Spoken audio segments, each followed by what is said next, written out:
Today is February 4th, 1997.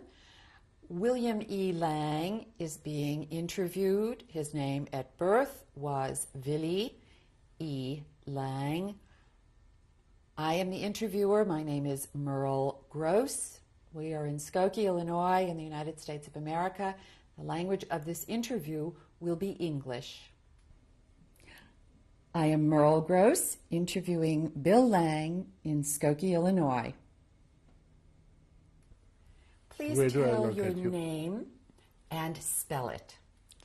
William Edward Lang, W-I-L-L-I-A-M, E-D-W-A-R-D, and the last name is Lang, L-A-N-G. Some people put an E at the end, but I hate those people. Your name at birth? Willie, W-I-L-L-I, Edward, E-D-U-A-R-D, Lang, without the E. Okay, I've got that. Do you have any other names or nicknames? None at all. No? Nobody calls you Bill? They call me Bill, yes, but it's not official. That's for my friends. I also have a Jewish name. Which is? Which is Avraham, after my late grandfather, whom I never knew. Ben Yaakov, which was my father's Jewish name. What is your birth date? May 18, 1921. And now, how old are you now? 75, going on 80. In what city were you born, and please spell it? Frankfurt on the Main in Germany, and it's spelled F-R-A-N-K-F-U-R-T.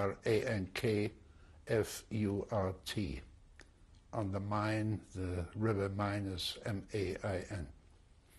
Thank you.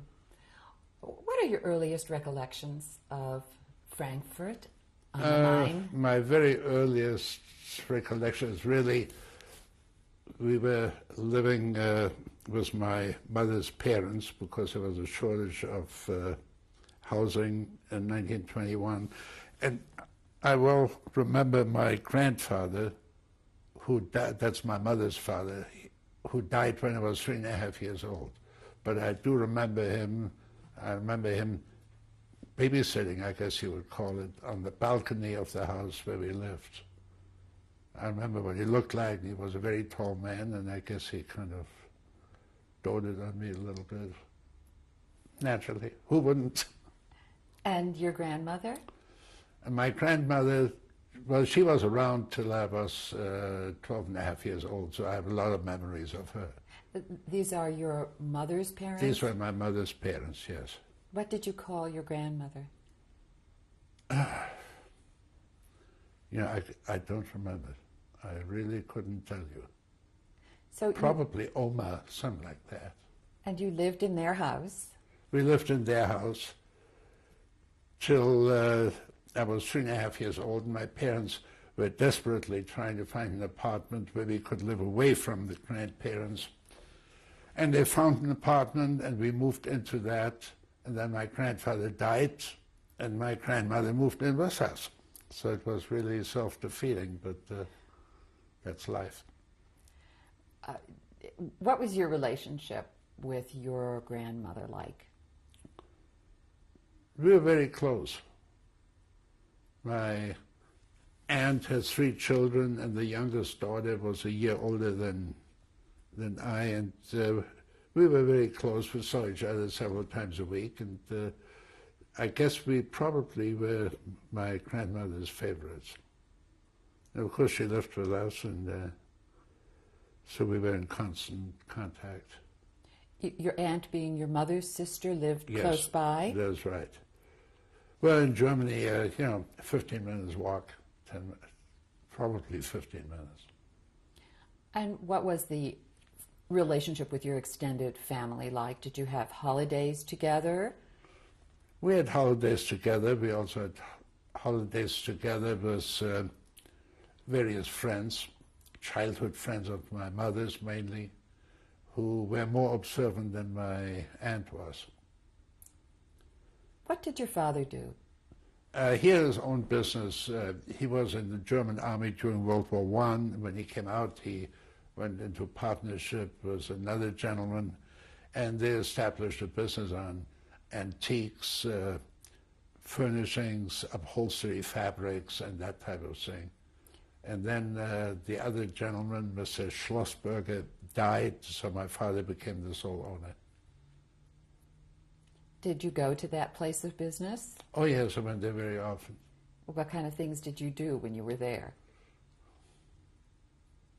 I should remember. I don't know. I don't remember. I probably went there because my parents didn't know what else to do with me. So were you treated like the boss's child? Oh, not really. I was never really spoiled. I was never uppity or anything like that.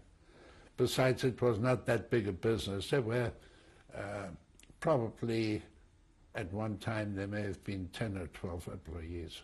Were they Jewish, your father's employees? The only two that I can remember as individuals were not Jewish. There was a bookkeeper and an accountant, and one of them, I guess, was full-time, the other one just part-time. But there were, I suppose you would call it seasonal employees when an order came in and something had to be embroidered to order, and they had embroiderers and people like that, so this was not a constant thing. Was your mother involved in the business? She did some of the book work there, yes, but not on a steady basis. Who did the cooking in your house? My mother and maid. We had a steady maid, but my mother was one of these ladies who probably 4 times a week, maybe 5 times, she and her sister used to meet, and then they'd go downtown together, and they'd go to the butcher together, and then they came back, then they had coffee somewhere, then they came back 3 hours later, and then they'd tell everybody what a busy morning they had, you know, one of those things. Of course, in those days, we didn't have any cars. My mother had a bicycle, but she rode very religiously, but my aunt didn't, so they walked. And what kinds of things were you doing as a little boy, as a good little boy? You mean when I went to school or before I went to school? Yeah. What did you play at? Who did you play with? Well, I had a number of close friends, and they used to come to my house. I used to go to their house, and some of them collected stamps and some didn't. And Did you? I did. I took that over from my father, and I became interested in electronics and did some fiddling around with vacuum tubes and all that kind of thing. I made a little receiver, and never had the money to do anything big, but it was always interesting. Then in school we had sports afternoons a couple of times a week, so the time passed quite quickly. And on weekends I was with my parents. What was your Jewish life like? Well, in Frankfurt, there are really 2 sections of the town. The eastern section, where there are mostly Orthodox synagogues, and the west end, where we lived, which had a very large liberal community. Now, liberal is not the same as we know Reform over here. Men and women were seated separately. Men wore head coverings, and the main thing that identified it as a liberal synagogue was it had an organ. And incidentally, not to digress at this point, but in 1995, I returned to Frankfurt as guest of the city, and I went back to the synagogue, which is just known as the West End Synagogue, and it had burned, but it was rebuilt. When had it burned? In the Crystal Night in 1938. I assume, because I was not there anymore at the time. It could have been due to bombing during the war. I couldn't say with certainty. But they had rebuilt it, and the organ was still there, but instead of being in front, it was in the back and not being used for services. But I could have identified, it's quite a unique synagogue. The interior is quite unique, and it was very reminiscent of what it was before. And when you were a youngster, how often did you go to that synagogue? We used to go usually Friday nights and Shabbos mornings. The services were shorter than you would expect in the Orthodox synagogue. So that was an enticement to go more often, I guess. And did you go on the holidays? Oh, yes, always. And how did your family celebrate Jewish holidays? Well, celebrating holidays, I think what comes to mind, first of all, is usually Pesach, Passover. And there's a Dr. Kirshner who lived, first they lived quite a distance away from us, and later they moved closer.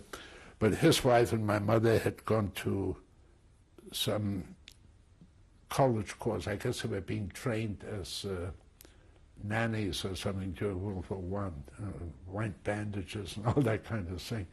And they were very close friends.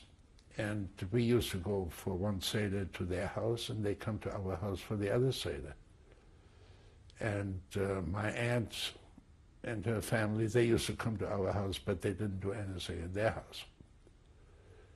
And on Yom Kippur, for instance, what's to celebrate? You know, you eat and you fast, you sleep and you go to services, and then you eat again. There's no celebration involved. Did your father work on the Sabbath? No, generally we went to services. But I guess he, if there was work to be done, he would have. He wouldn't have any qualms. You were an only child? Yes. But not spoiled? Never spoiled, never spoiled. Did you have any pets? Well, there was a time when I had some goldfish, but they usually never got older than a few weeks. And then my parents never encouraged this, but there was a time when I had a frog. And I left those, because, you know, you had to catch flies and feed them, and it was really fun. But no cats, no dogs, no parrots, or any of those things. Canaries. Describe the building in which you lived.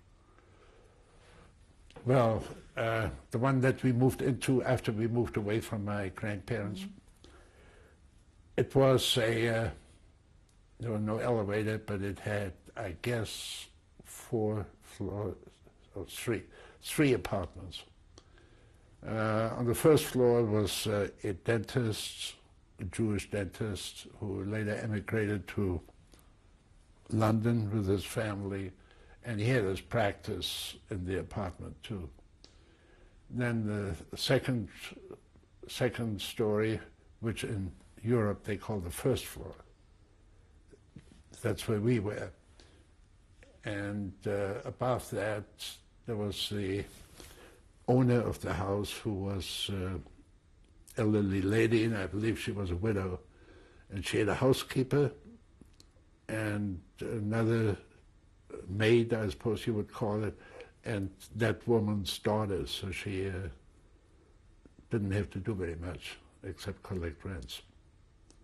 And I'm not sure if there was another floor above that or not, but there's always an attic, and the servants slept up there. There was no elevator in this building. It had 2 staircases, one for the back entrance for servants and for deliveries, and the other one for the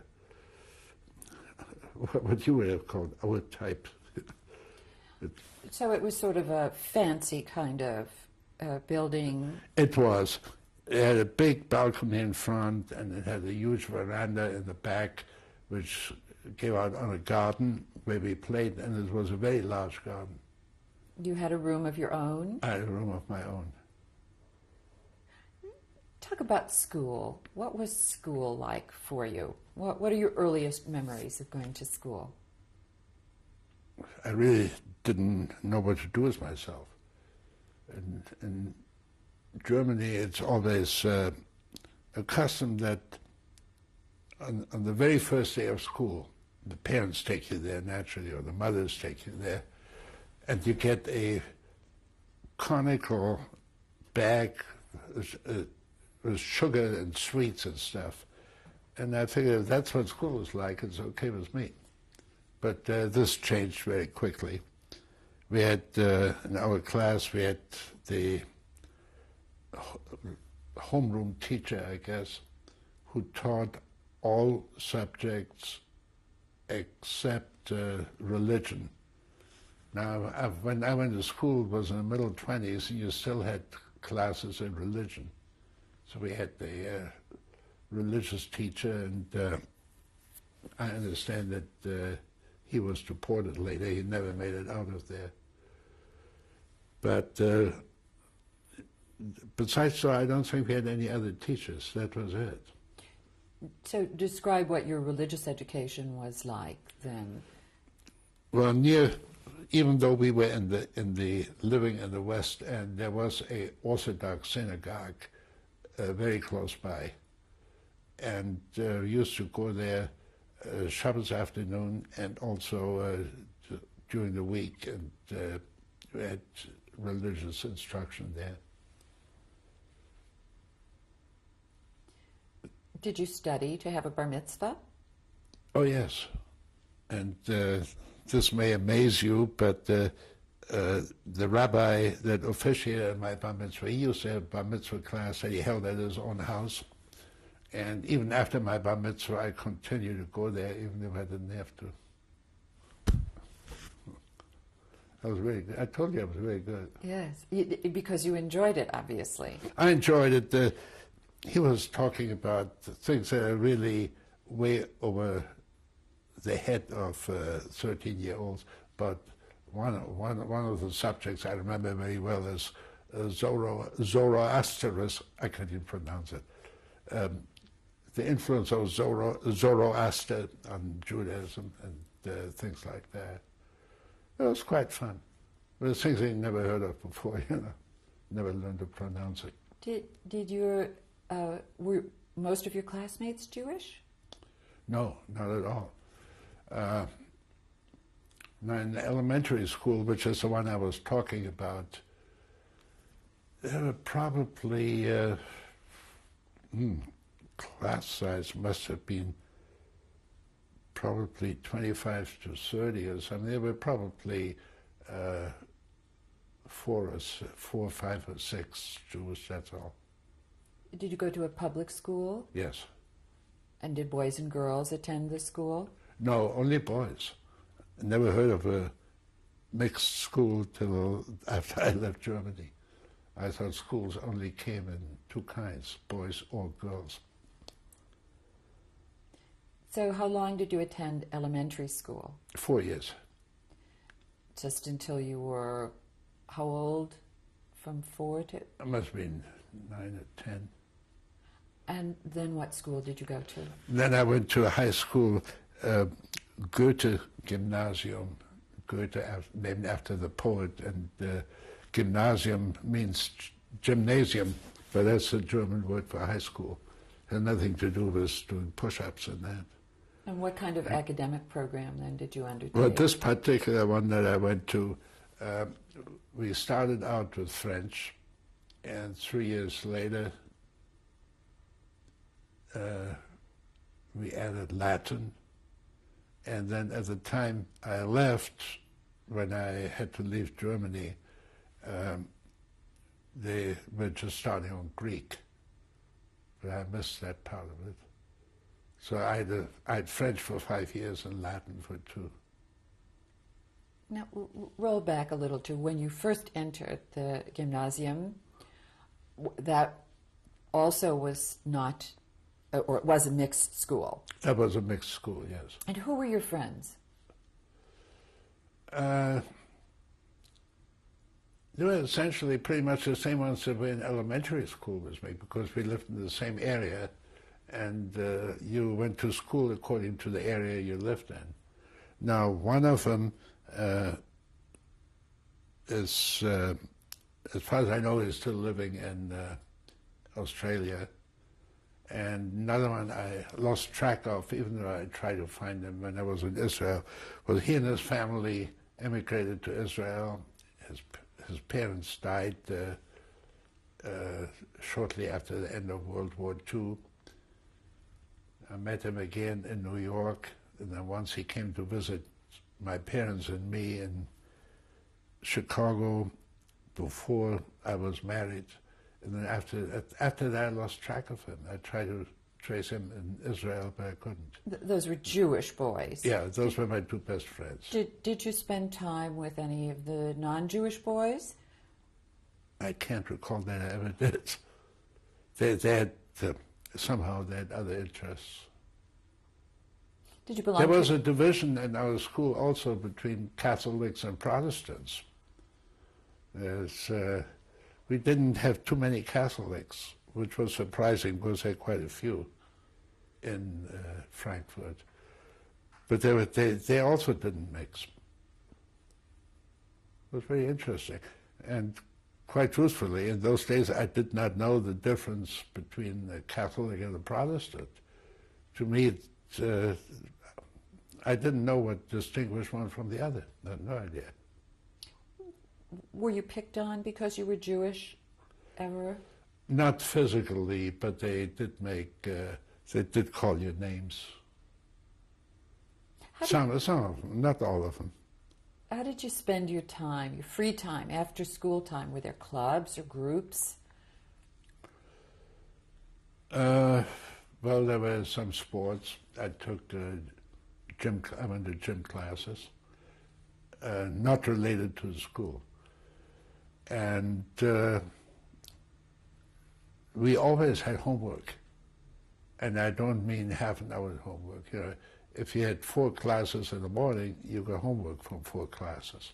So there was always quite a lot to be done. And usually, my mother was normally home from her shopping expeditions. So we always had time together. Did you play an instrument? No, never, to my regret. Collected stamps, though. I collected stamps, but that's not something that you spend 7 days a week on.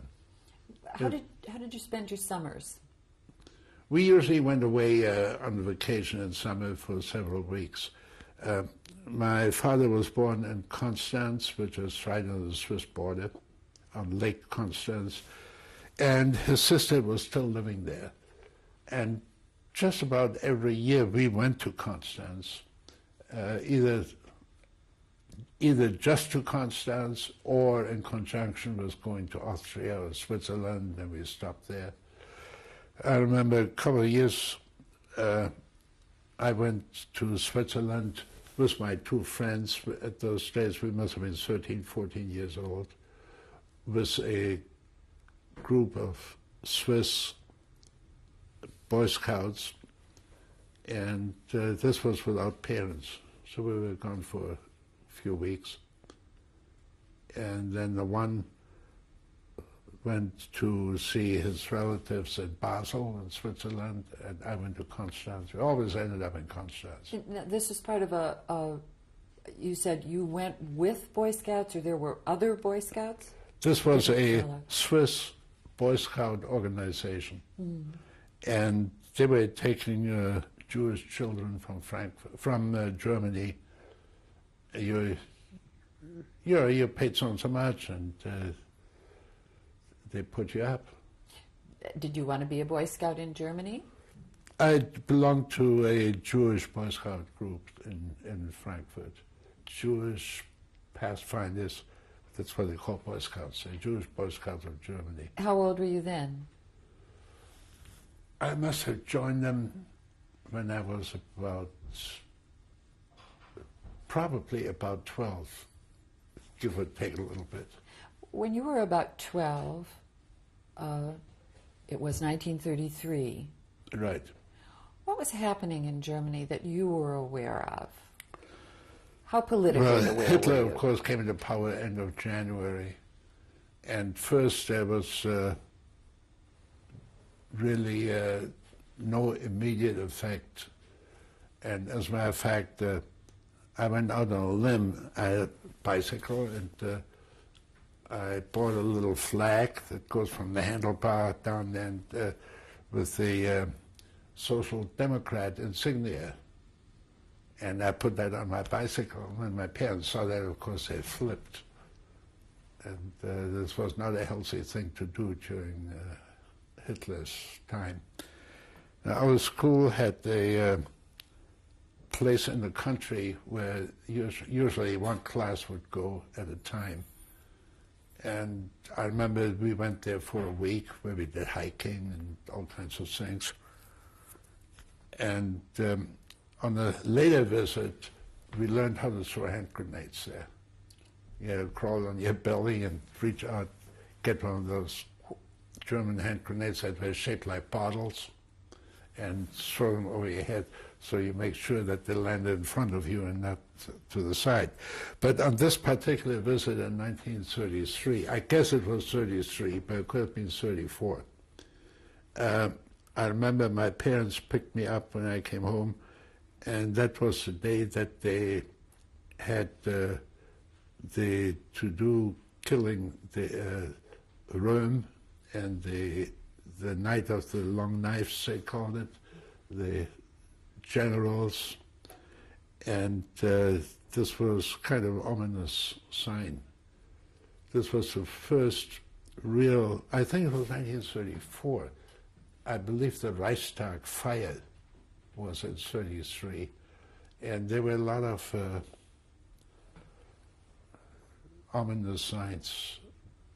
But I personally was not attacked physically or anything, or any members of my family. I have a cousin who once was beaten up, but not too badly. They didn't break anything. How were the Nazis in evidence in your town? Oh, they were all over. They were strutting around in their uniforms wherever you went. And then, even at school, they, some of the boys joined the Hitler Youth, and they started coming to school in their uniforms. You know, most of the time they were pretty quiet, but some of them, after a while, they became more and more vociferous. And the thing is, once they wore a Hitler Youth uniform, there's nothing that a teacher could tell them to do. You know, the party came first. Let's stop. This tape is at an end, and we'll continue the story in the next Okay. video.